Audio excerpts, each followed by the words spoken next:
I was going to try to without these, but. Good afternoon, everyone. I hope you all had a good Thanksgiving and a good start to the holiday season with your family and with your loved ones. Over the past several months, our city has been working to accommodate and support tens of thousands of people seeking asylum from their home countries. New York City has welcomed our newest arrivals with open arms, and it is critical that they, like all New Yorkers, continue to be treated with dignity, decency, and compassion. Coordinating services across different city agencies to meet the needs of those seeking asylum hasn't been easy. We must recognize the hard work of our city and nonprofit workers who provide critical support and resources. Just this past weekend, I joined Councilmember Shekhar Krishnan and our partners at the New York Immigration Coalition for a Key to the City Family Resource Fair to provide basic necessities for families seeking asylum. The Council is also hosting a holiday drive for asylum seekers from now until December 22nd, right here at City Hall and at 250 Broadway across the street, to collect new clothing and coats, school supplies, baby formula, diapers, and other essentials. It is clear that gaps in services remain, and it will require policy improvements and an all-hands-on-deck effort to ensure that they and our communities get the help needed.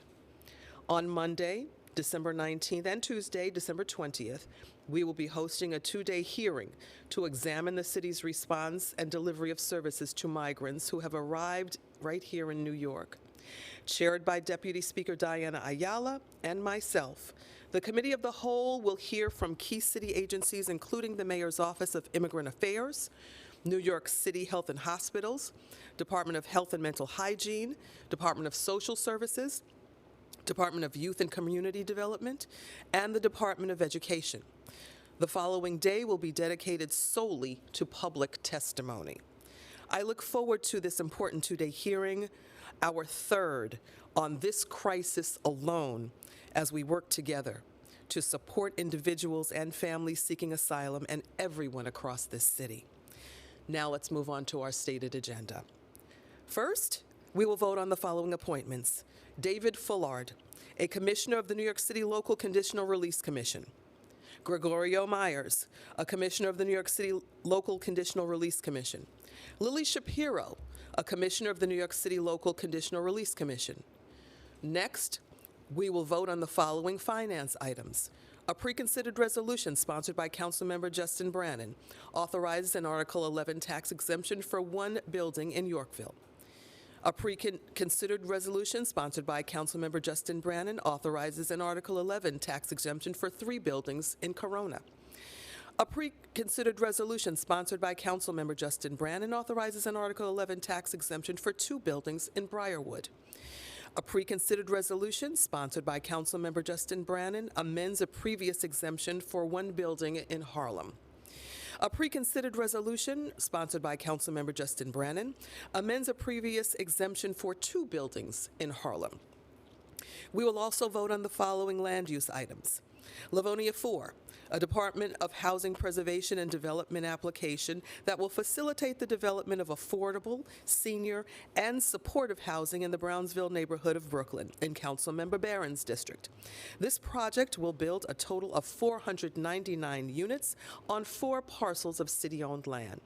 The 4 buildings will include 2 affordable housing developments, a senior housing development, and a supporting housing development targeted for young adults at risk of homelessness and youth aging out of foster care, with on-site services and amenities at each of the buildings. The Council is modifying the application to strike MIH option 2 and add the deep affordability option. 280 Bergen Street rezoning. A rezoning application to facilitate the construction of 300 units of housing, including 75 affordable units under MIH option 1, alongside commercial and community facility space in the Boerum Hills neighborhood of Brooklyn in Councilmember Ressler's district. The rezoning also includes 2 city-owned parking lots where HPD has committed to developing up to 150 units of affordable housing.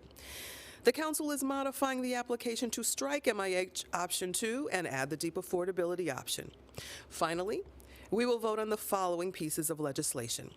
Resolution 258B, sponsored by Councilmember James Gennaro, calls on the governor to ensure that funds from the Clean Water, Clean Air, and Green Jobs Environmental Bond Act of 2022, which was approved by New York voters in November 2022, and authorizes the issuance of $4.2 billion in bonds to finance the critical environmental restoration and resiliency projects across the state, are allocated to New York City in a manner that reflects the city's contributions to statewide tax revenue. Resolution 169, sponsored by Councilmember Lincoln Ressler, calls on the Climate Action Council to draft and the governor to implement a final climate action scoping plan that commits to meeting the targets mandated in the Climate Leadership and Community Protection Act.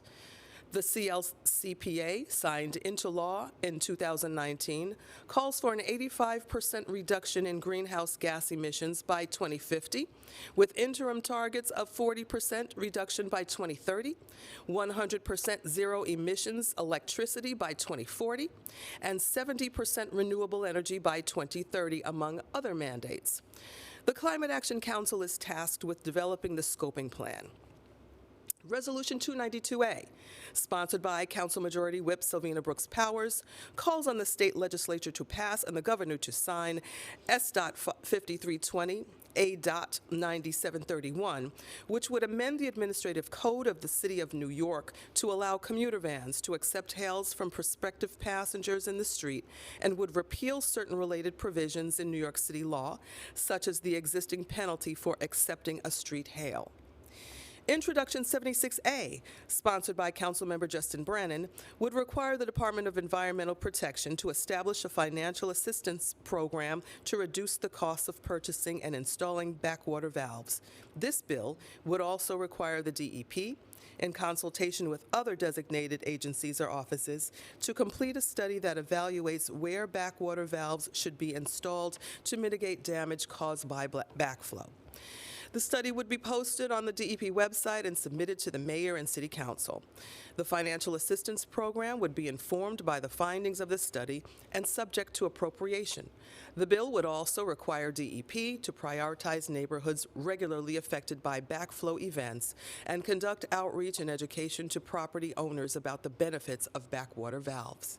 I invite Councilmember Brannan, if he were here, to speak on his bill, but he is not. Next, Introduction 795B, sponsored by Councilmember Linda Lee, would require New York City Police Department to establish a program to distribute catalytic converter etching kits for the purpose of deterring and investigating catalytic converter theft. It would also require the NYPD to educate the public on the benefits of etching and their program, and I invite Councilmember Lee, who is here, to the podium to say a few words about her legislation today. Councilmember. Thank you so much, Speaker, and our colleagues. I'm proud that today the City Council will pass, hopefully, Intro 759B, which would require the NYPD and Department of Transportation to create a program to distribute VIN, the Vehicle Identifying Number, etching kits to engrave identifying numbers into catalytic converters to deter thefts. Across our city, we have experienced an exponential 269% rise in catalytic converter thefts, with Queens leading the way. Thieves are known to target parking lots, auto repair shops, residential driveways, and anywhere cars are parked to remove a catalytic converter. And they happen very, very quickly. These thefts leave residents with thousands of dollars in repair costs for their vehicles and a loss of peace of mind in their communities. The metals found in a catalytic converter are worth thousands of dollars on the black market, and today the New York City Council will curtail this illegal activity and give New Yorkers a much-needed measure of protection. This bill would invest and expand on the good but overstretched work of the NYPD, which has already been actively engaged in combating the rising trends of catalytic converter thefts. I want to thank Council Committee staff, my colleagues in the Committee on Public Safety, including Chair Hanks and the Speaker, Adrienne Adams, for bringing this legislation to the floor in an effort to protect our residents. And I know that at the last stated, Councilmember Brewer also brought up another catalytic converter bill, so hopefully they will complement each other to address this issue. So thank you so much. Thank you. Thank you, Councilmember Lee. Next, we will vote on a civil service legislative package. Introduction 658, sponsored by our Civil Service and Labor Committee Chair, Councilmember Carmen de la Rosa, requires the Department of Citywide Administrative Services to establish a civil service ambassador program that will provide presentations and educational materials to high schools, universities, juvenile justice facilities, foster care programs, and other populations that would benefit from joining the civil service and the process of taking civil service examinations. Resolution 310A, also sponsored by Councilmember De La Rosa, calls on the state legislature to pass and the governor to sign S.3062C, A.7503, raising the minimum wage annually by a percentage based on the rate of inflation. I invite Councilmember De La Rosa to come forward and speak about her legislation. Good afternoon. Thank you, Madam Speaker, for your leadership, and to our colleagues here. I'm proud that as Civil Service and Labor Chair today, we will be passing two bills that are within my committee. The first is Intro 658 and also Resolution 310. These two legislative solutions would support our city's workforce and address longstanding issues that have impeded working people from accessing sustainable employment and wages. We are facing a significant staffing shortage, as we know, in the municipal workforce, with vacancy rates of almost 8% as of June 2022. Entry and promotion within 80% of city government positions are subject to the passage of the civil service examination. Introduction 658 would require DCAS to establish and provide education and outreach citywide through a city program to populations that could benefit from joining civil service and participating in the examination process. This introduction also calls into action knowledge of current and former members of the civil service through participation in education, presentations, and outreach and distributions of materials, and thus hopefully closing the turnover gap. Streamlining and creating a more robust framework for civil service examinations could help alleviate some of these gaps and put additional stress on our city agencies while creating opportunities for underserved populations, diversifying our municipal workforce, and ensuring that our city remains a competitive employer. Also, Resolution 310, which calls on our state legislature to pass and the governor to sign state bills presented by Senator Ramos and Assemblymember Joyner, raising the minimum wage annually by a percentage of the rate based on inflation, thus supporting our statewide workforce and calling for wages to reflect with more accuracy the cost of living in one of the most expensive cities in the world. I would like to thank our committee staff for the hard work in putting this legislation forward, and it is in line with our mission to not only ensure that New Yorkers can find employment, that our city agencies are diverse, but also that life-sustaining wages accompany those jobs. So thank you so much, Speaker, for your leadership. Thank you so much, Council Member. Introduction 698A, sponsored by our Governmental Operations Committee Chair, Councilmember Sandra Ng, would require the Department of Citywide Administrative Services, or DCAS, to operate a public service corps program that offers internships at various city agencies. In addition, the bill would require DCAS to make efforts to recruit a diverse pool of students for the program and report annually on its efforts. And finally, Introduction 696, also sponsored by Councilmember Ng, would amend certain provisions of the city charter related to the design and contents of ranked choice voting, or RCV ballots. The goal of this legislation is to make RCV ballots easier to read, particularly for voters with lower literacy levels or low vision, and those who do not speak English as their primary language. The bill would improve the layout of the RCV ballots by adding new design requirements. I now invite Councilmember Sandra Ng to come forward and speak about her bills. Thank you, Madam Speaker. City agencies are currently experiencing high vacancy rates in positions that provide critical services to taxpayers of the city, from inspecting buildings to administrating social programs for low-income children. And we can no longer wait for talent to come to us. We should make every effort to ensure that we recruit the best and the brightest across from the 5 boroughs to work for New York City. And that begins by giving students the opportunity to experience working in city government through internships at a broad range of city agencies. My bill to codify the Public Service Corps within the Department of Citywide Administrative Services will allow us to review the city recruitment efforts and the effectiveness of the program, including ensuring that we are attracting students from a diverse range of backgrounds. Through the Public Service Corps, we can identify and develop the people that will become the future leaders of the city. I want to thank Speaker Adams for her leadership and bringing this bill to the floor of the City Council today, and I look forward to today's vote, Intro 698. To a different and Intro 696 bill. Last year, New Yorkers went to the polls and pulled off the largest ranked choice voting election in the history of the United States, taking full advantage having them more than one choice on the ballot. And according to exit polls, 83% of New Yorkers ranked more than one candidate. And while most New Yorkers said they found the process to be simple, I'm proud to pass legislation today that will build on last year's success by redesigning the ballot to make it even clearer and easier for those with limited English proficiencies and voters of all languages to understand.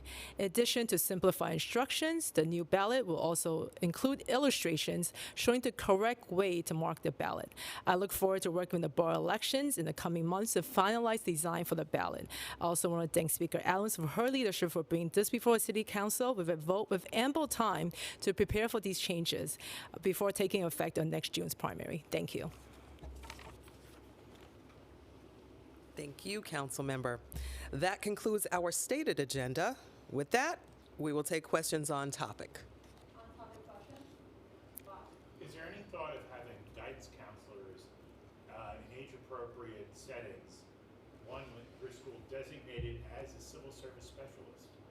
Because one of the things in my reporting that I found is that there's a disconnect between the guidance counselors and these opportunities.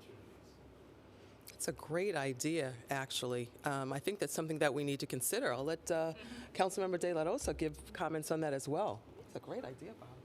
Great idea, as usual, Bob. I think that, it's important. Our children are in these schools. They're preparing for college and beyond. And so it's something that we can definitely look at as we continue to explore ways in which we can attract, as Councilmember Ung said, the best and the brightest. And they're certainly in our public schools. So we're happy to continue to look into that. Thank you. Thank you. Any more on-topic questions? Can we move on to off-topic?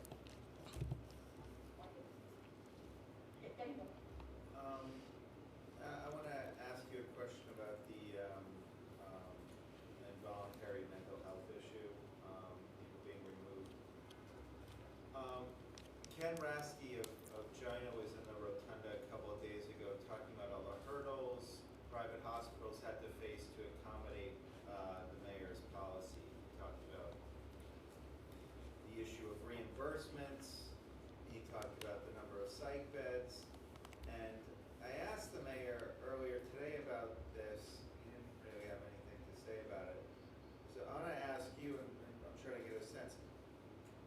Has anybody from China or from the administration given you a sense, delineated what specifically will be done to address these issues that, the head of China himself said they're going to have to overcome: reimbursement, lack of psych beds? I can answer that as honestly as possible. We are still waiting for a full comprehensive plan when it comes to the rollout. As a couple of weeks ago when the rollout was first presented, we would like to see a plan for what we see right now in the council. And the council is an idea. What we'd like to see is a plan. We have not seen that yet. Is it disconcerting to you that the mayor would make an announcement like this without kind of having a more comprehensive plan to share? Well, again, I can't speak for the mayor. I understand the urgency of the situation, but again, we are waiting for the plan. At what point, those of us who've been around for a while know that we did have a mental health system that was dismantled over for decades, some of it because of investigative reporting that showed abuses of people, and there was a kind of societal kicking the can down the road. We're going to have group homes, they said. I remember that. Group homes, not so much. And so in the consequence, people, especially people that work in the subways, law enforcement, social service, healthcare, libraries, all these public spaces became the place that this is done. How can we have a conversation about this pandemic that's been existing before the COVID outbreak without talking about the lack of universal health care? Isn't there a connection between the lack of availability of basic continuity of care and these human beings going out of their minds on our street? Well, again, Bob, you bring something very comprehensive to the room, as always, and we thank you for that. You know, you're right. These conversations do have to be much deeper. Conversations around mental health, preventative measures, but the city needs deeper investments in our mental health infrastructure to get people the preventive and long care help that they really need. And without that, we're going to continue to go in circles. Ari Kagan is now a Republican. He is? I saw that. No, I saw your I statement. hadn't noticed. He would probably basically be kicked off of his committee chair position. Wondering if, number one, you have an update on that and thoughts about Kagan. And then also, it seems to me like the city council has become a more partisan body this term. I know previously the council really prided itself on the common heat between members. We've seen a lot of public fights. One of the rule proposals is about potentially limiting the Republican conference's ability to move bills. So first on Kagan, and then second just on partisanship in the council as a whole. Well, Councilmember Kagan's switch to Republican Party calls, as I've said, into question his commitment to the policy priorities of our conference. Everything else is under discussion, when it comes to Councilmember Kagan. As far as the rules are concerned, the rules are evaluated every few years. So it really isn't anything odd that we would review the rules with our conference, with our members, once again, to determine exactly what we wanted to do to refine them. We're really codifying rules that already exist and how to protect the power of the institution. And do you think that the council has become a more partisan institution under your speakership? Or? I wouldn't really say, we still come together in our conferences. Certainly we have differences, that's to be expected. But as far as particularly partisan, this council looks like the country looks in a lot of different ways. There are ways that the country comes together, and there are ways that the country has their differences. And with that, we do bring our opinions to the floor. We bring them together in conversation where they belong as well. And I believe that, together we're going to continue to do the right thing by New Yorkers. Speak Adams, I doubt it's a short list, but will you give us an example of some of the questions you might have for the mayor's office when it comes to formation of a full comprehensive plan on the transport of the civilian mentally ill? Yeah, I'll probably have something more definitive in the upcoming weeks. The council, of course, has ideas, which we've had around mental illness. We have experts standing next to me that have dealt with mental illness and mental health for a very long time. So we do have, we have help available here in the council, to answer and to help some of those things. The first thing that comes to my mind is always supportive housing. What are we going to do once we decide and determine, once the city decides and determines, that someone should be hospitalized or evaluated, let's use that word, evaluated. What do we use? What is the time frame then? After that evaluation, how are the health considerations determined? And then what happens once that evaluation is made? Is an individual kept indoors or kept in a facility, a hospital, what have you, 48 hours, 72 hours, 2 weeks?